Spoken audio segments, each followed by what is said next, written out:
So, good morning and welcome to our Monday morning sitting. And I hope that coming together as a community of people meditating and coming together to meditate in the morning, you will find that the meditation is a powerful refuge, that it's a refuge and a protection and an inspiration to live in a different way. Classically, the refuges are a refuge from oneself, a refuge from the forces that exist within us of greed, hatred, delusion, clinging, attachment. To a big degree, also a protection from fear. So it's a wonderful thing to sit down and perhaps close your eyes and do this inward settling, where we settle on ourselves, where the heart can come home to itself, where the mind can be at ease, so it doesn't have to go searching or fixing or wanting. So the body can be settled and open, so the healing powers of the body can course through us. To be a refuge, to find a refuge in the meditation, is to allow the Dharma to flow through us. More than to understand the Dharma, we are opening ourselves to this natural process of freeing, of freedom, to be allowed to move through us. And in this way, there's a two-sided aspect of practice. There's what we do. We show up. We show up in a deep and close and intimate way with ourselves. And we also get out of the way. So both show up and get out of the way, to offer ourselves to this moment. And then allow what's here to reveal itself and to show itself and to allow this process towards freedom, towards no longer clinging. Because all things that we're attached to want to be set free, want to be released from the work and the tension of that clinging. So to take a upright posture, either literally or figuratively, and to gently close your eyes, and perhaps in a gentling way to tune into your posture, and gently, kindly, lovingly perhaps, move around a little bit, rock forward and back, sway side to side,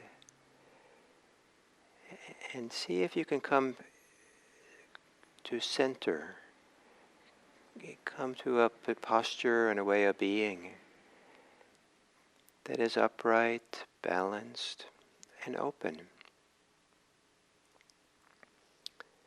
It can be helpful to meditate in such a way that your chest, maybe even your heart, is a little bit more open, not puffing the chest forward, but somehow allowing it to open as the shoulders roll back a little bit, or allowing it to come forward, the middle of our chest, by bringing in this vertebrae in our upper spine between the shoulder blades.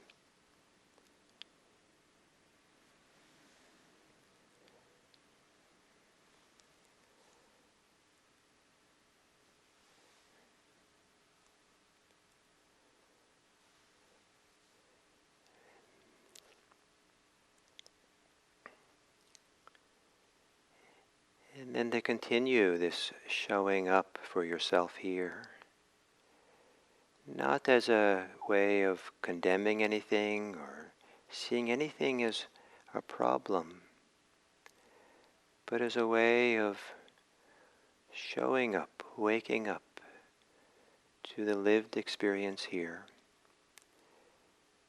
You might take a few long, slow, gentling breaths. And the deep inhale is a reminder to be here. Or perhaps a kind of knocking on the door of your lived experience now.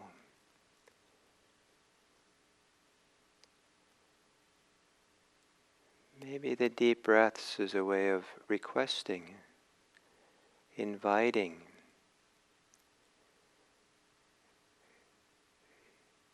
the present moment to be here with you.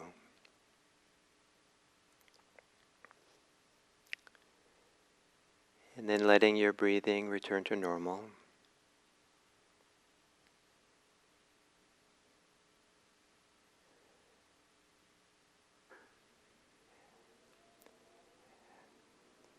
And part of this ritual of coming home, settling, opening, to find a refuge here, is to relax whatever muscles that you can relax in your body. Soften the muscles of the face.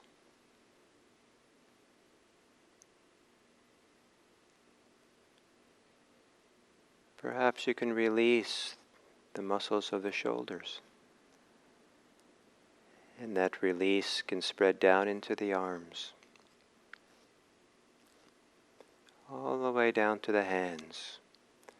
The elbows relax, the wrists, even the fingers maybe can be softened and released.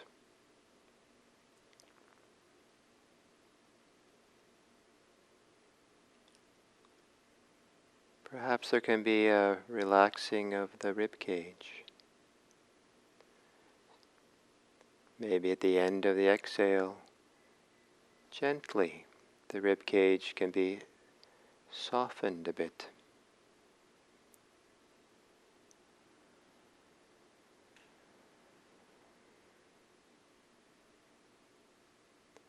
Perhaps the diaphragm can be softened at the end of the exhale, giving the diaphragm a little moment of a break, a rest.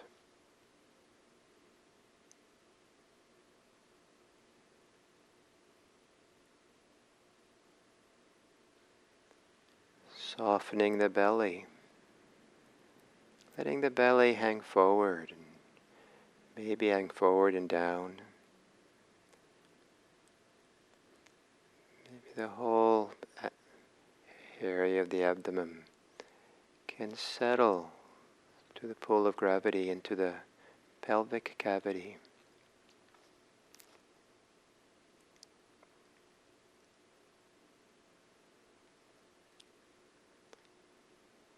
And maybe there can be a gentling, a relaxing of the small of your back.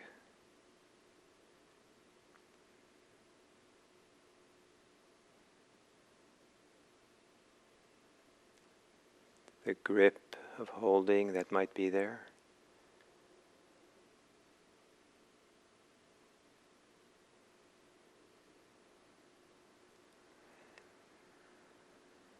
And a releasing of the muscles of the leg.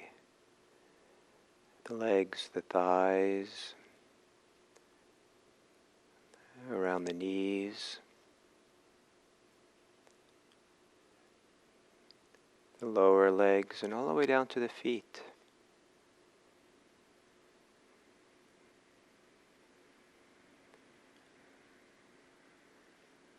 Maybe the arch of the foot can be ever so slightly allowed to relax.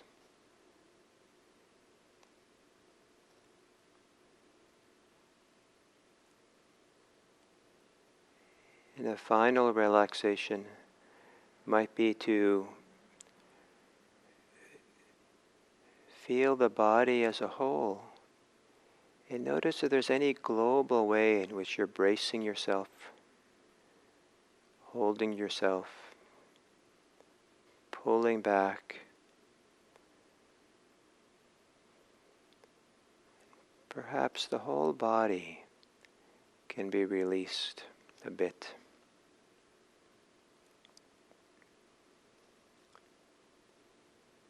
And here, in this body,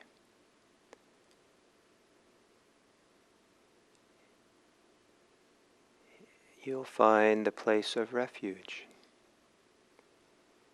Here, with an intimacy and a closeness, you can feel and sense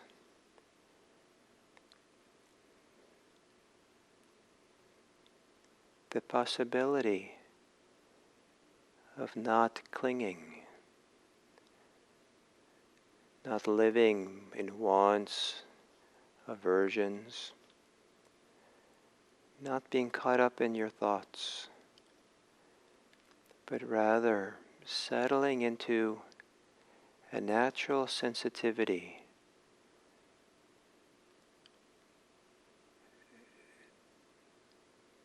to the release, to the possibility of releasing dukkha, suffering, stress.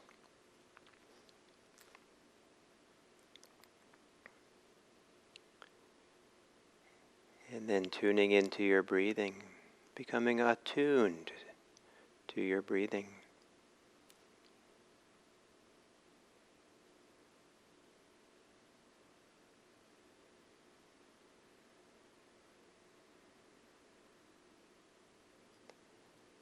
And to gently steady yourself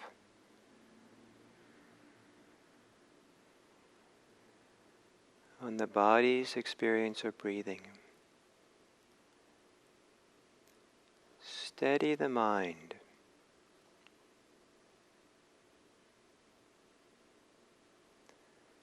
And perhaps it's a steadiness that is better found by every time you exhale to let go of the tensions and agitations of the mind, the thinking, and let yourself go into the body breathing.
chances are that your thinking is not much of a refuge.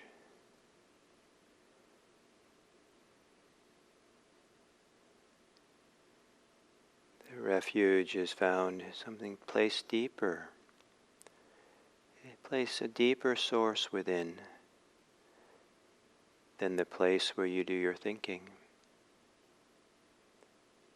And the Buddha referred to the body as the place of refuge. The body, breathing body, here is where an intimacy is found.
discovering all the ways that we can be a refuge to ourselves is one way of describing Buddhist practice.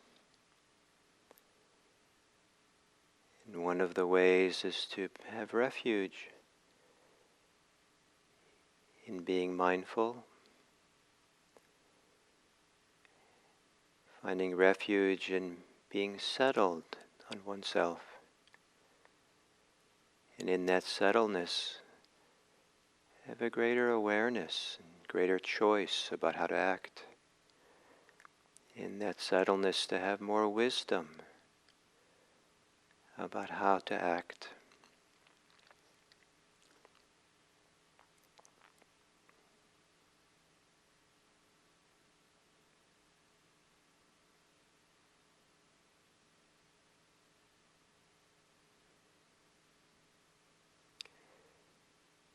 And that as we become a refuge to ourselves, we find the refuge within.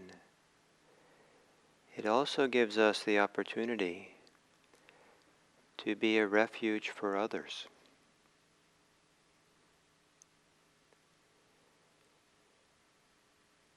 To be someone who is safe for others.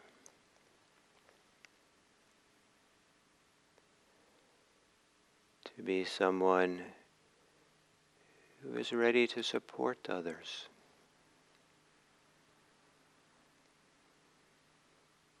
To care. And being a refuge for others doesn't have to be complicated. It can just mean that we're willing to stay open and present with others so they feel safe with us. Feel that we accompany them in this life journey that we all take.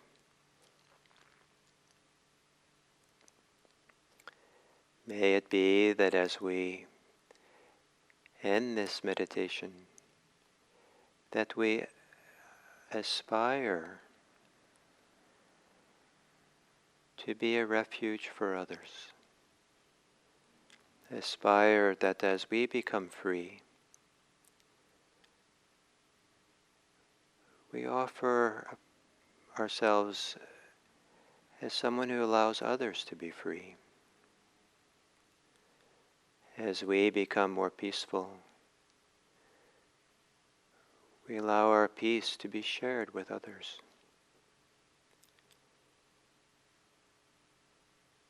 As we become more aware of the goodness and the healing that can happen within us, we can offer this space, the generous space, to allow for freedom and healing in others.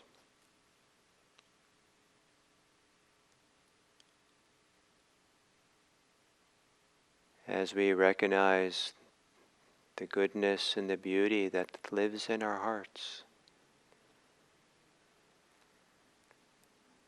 we could also recognize it how it lives in others.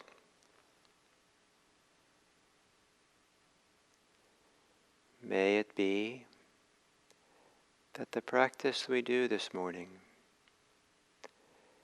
helps us to be a refuge for the people we encounter today, and for the people who we won't encounter, but who we hold in our hearts. May it be that this practice we do helps create a refuge for all beings everywhere, so all beings can feel safe, all beings can be felt respected, so that all beings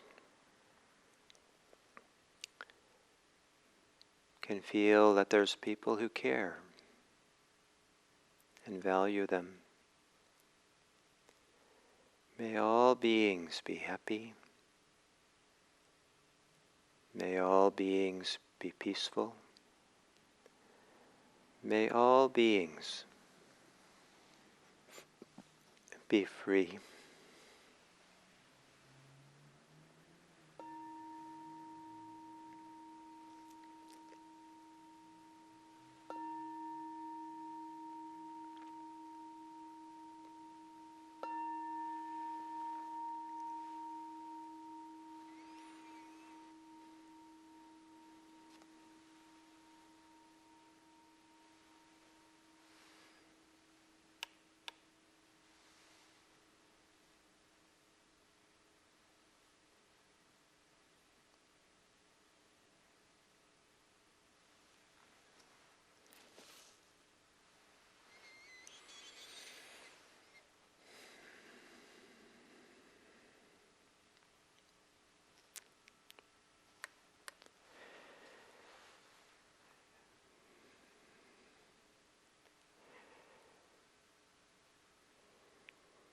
So greetings again. And for this week, starting today on Monday, I will offer talks on the refuge, sarana. And refuge is often associated with one of the strong religious movements in a person's heart in Buddhism, that it's kind of closely connected to the topic of faith, which not coincidentally was the first week's topic at the beginning of Shelter in Place, when we started these morning sittings and talks. And we're still, in the middle of the coronavirus, but now we have a whole world which is in both distress and in a state of transformation around racism. And it seems appropriate to touch into this issue of the heart, refuge, as a topic for this week. And so I'll go through the week in 5 talks, different aspects of refuge, and hopefully it's supportive. And, I won't address in these morning talks too explicitly the suffering, tremendous suffering around racism that this country and the world is experiencing right now, but also the transformation that we're beginning to see. But I will this evening, Monday evening here at IMC, give a talk that addresses this topic explicitly. So some of you want to hear what I have to say, or then it's this California time. It's at 7:30. The sitting. Start with a sitting and then a talk.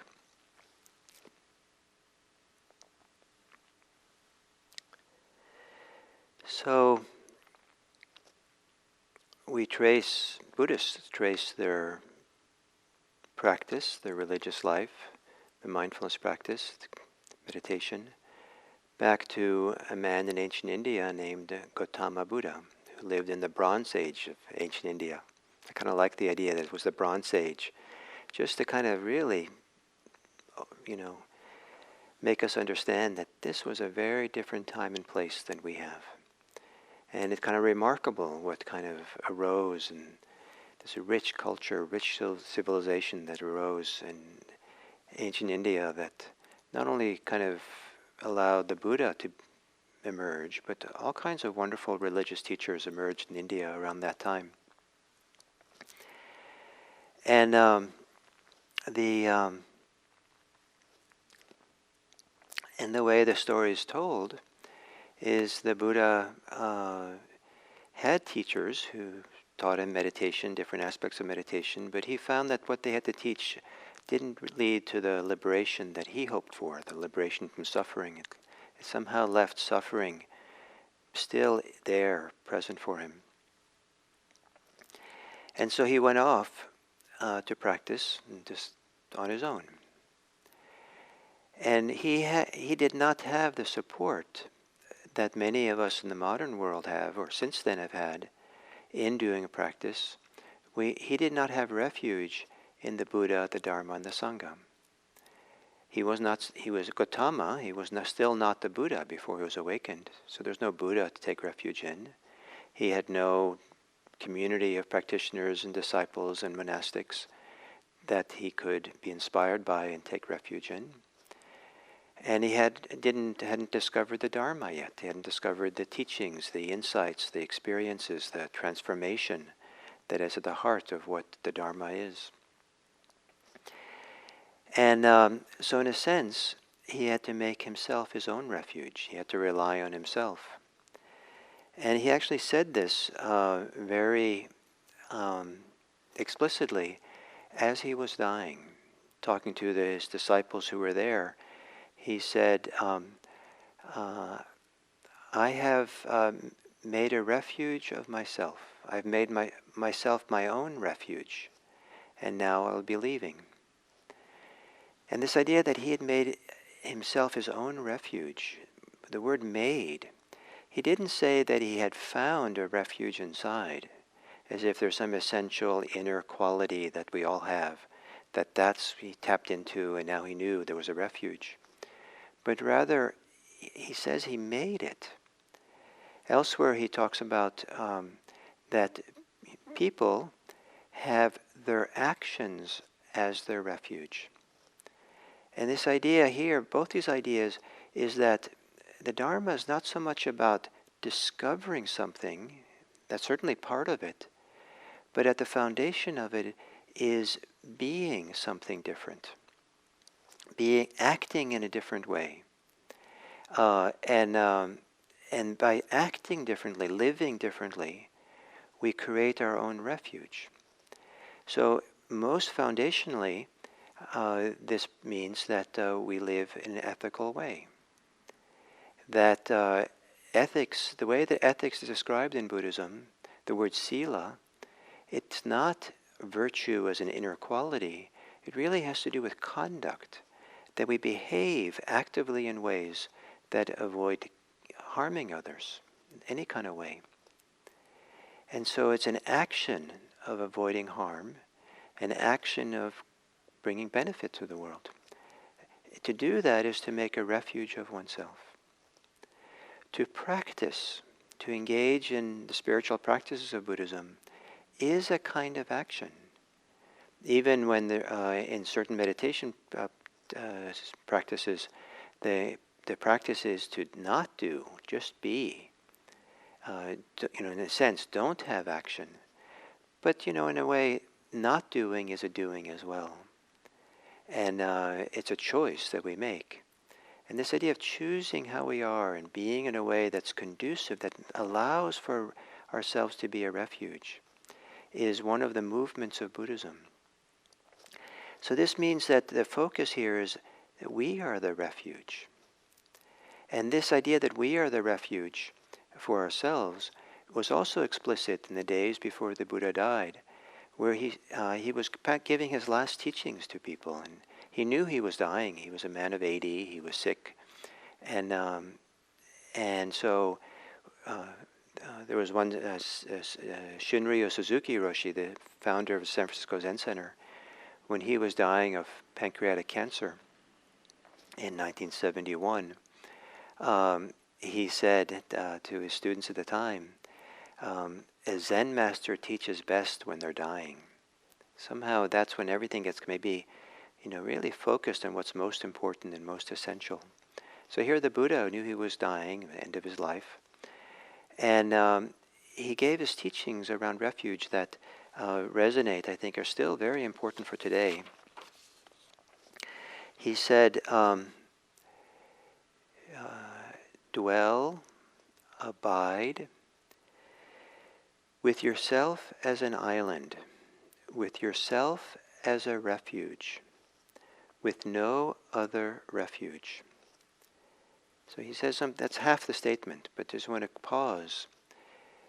Dwell, live, abide, with yourself as an island, with yourself as a refuge, with no other refuge. It's a powerful statement about where refuge is found. And and this idea of an island, sometimes this word, dipa, it also means light. And so some people will translate this, be a light unto yourself, or be your own light. But almost certainly the ancient meaning is island, the way it's used in other contexts. And the metaphor of the island is a safe place from being swept away by the floods of the world. It's the ancient language metaphor, the floods of attachment, clinging, grasping, hate. There's all these powerful things that can take over, where people lose their wisdom, lose their best sense. They do terrible things to each other. And we see in the world right now lots of examples of people who've been swept away by floods of passion and hatred and different things. So to create that island for yourself, to create a refuge for yourself with no other refuge. And then the second half of the statement, the Buddha says, dwell, abide, live with the Dharma as an island, with the Dharma as a refuge, with no other refuge. So this idea of no other refuge, these two statements, which are said together, I think only make sense if we see that the Dharma and oneself become the same thing. That there's no difference between the Dharma and yourself. To really discover yourself, to really be here with yourself and wake up to this life and being that we are, is to wake up to the Dharma, is the Dharma. The Dharma is here is not something external. It's not, you don't go and get a lot of books from the library and read everything you can about the Dharma. Unless you read those books as a mirror for yourself. Unless you read those books and you're seeing yourself in it, then you're seeing the Dharma. This teacher, Shunryu Suzuki, the founder of San Francisco Zen Center, he said that when we bow to the Buddha, we're bowing to ourselves. So it's kind of here. And to oneself, this is where we found the refuge. And then he goes on, in the statement about the island and being a refuge to yourself, the Buddha goes on to say, how are you a refuge to yourself? And this is, I think, for me, even more important. This is the how. Where do we find this to live as a refuge to ourselves? Where do we find that in ourselves? How do we act in a way? How do we be in a way that this becomes our refuge? And what he said, the Buddha said, and how do you dwell with yourself as your refuge? With yourself as your refuge, yourself as an island, with the Dharma as your island, the Dharma as your refuge, with no other refuge. Here, one dwells, one lives, observing the body in the body, ardent, clearly comprehending, mindful, having removed covetousness and displeasure in regard to the world. One dwells observing feelings and feelings, mind in mind, dhammas and dhammas, ardent, clearly comprehending, mindful, having removed covetousness and displeasure in regard to the world.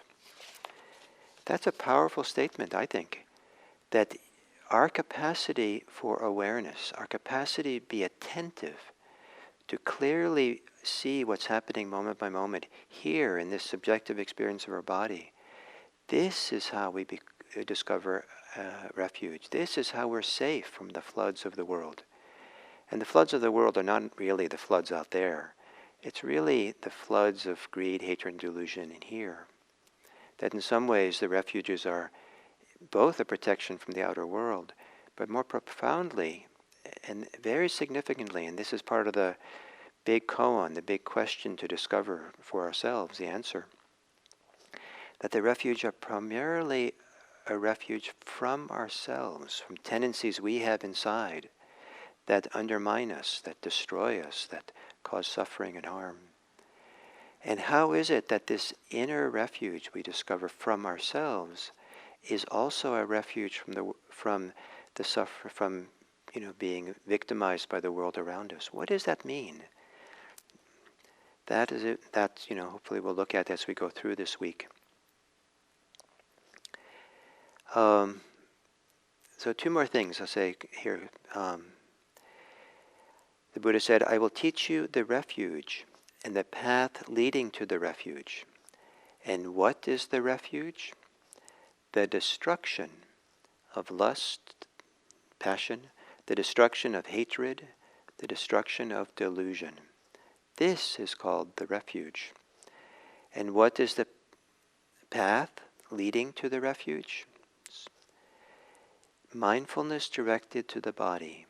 This is called the path leading to refuge. Again, refuge is important. It's found through this awareness, through mindfulness, being settled, finding the refuge here in one's own body. It's quite an amazing statement. So, this is the introductory talk, and I will continue these next days on discussing refuge and the different aspects of it, and I hope that it becomes a mirror for you to understand and value something really important here in yourself. Thank you.